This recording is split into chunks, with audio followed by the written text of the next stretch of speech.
મહત્વના સમાચાર મળી રહ્યા છે ગાંધીનગરથી સાબરમતી નદીમાં લોકો ડૂબ્યા હોવાની માહિતી 5 લોકો ડૂબ્યા હોવાની માહિતી મળી રહી છે ગાંધીનગરની સાબરમતી નદીમાં જ્યાં 5 લોકો ડૂબ્યા દશામાની મૂર્તિ પધરાવવા જતા 5 લોકો ડૂબ્યા જેમાંથી 3 ના મોત નીપજ્યા છે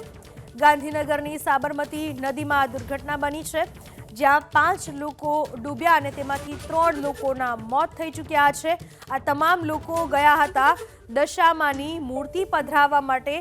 2 મહિલા અને 1 પુરુષનું ડૂબી જવાથી મોત નીપજ્યું છે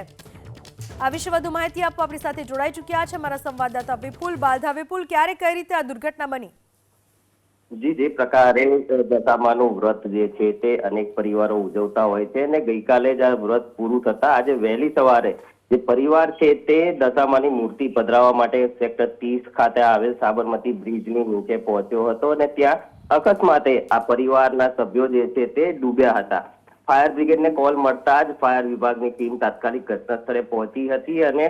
3 લોકોની ડેડ બોડી જે છે તે ફાયર વિભાગને મળી આવી છે મહત્વપૂર્ણ બાબત એ છે કે આ 3 બોડીમાં એક મહિલા છે એક બાળકી છે અને એક પુરુષ છે 3 લોકોની ડેડ બોડી હાલ ફાયર વિભાગને મળી આવી છે જોકે સેક્ટર 30 માં સાબરમતી નદીમાં મૂર્તિ પધરાવવા ગયા હતા દશામાની અને આ સમગ્ર ઘટના જે છે તે બની હતી ને હાલ ફાયર વિભાગ દ્વારા 3 લોકોની બોડી બહાર કાઢીને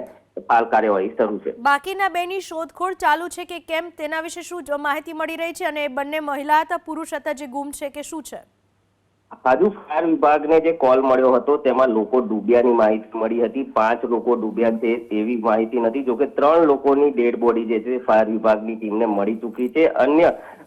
લોકો ડૂબ્યા છે કે કેમ તેની શોધખોળ ફાયર વિભાગની ટીમ કરી રહી છે પરંતુ 3 લોકોની ડેડ બોડી જે છે હાલ ફાયર વિભાગની ટીમને મળી આવી છે આભાર આપનો તમામ માહિતી બદલ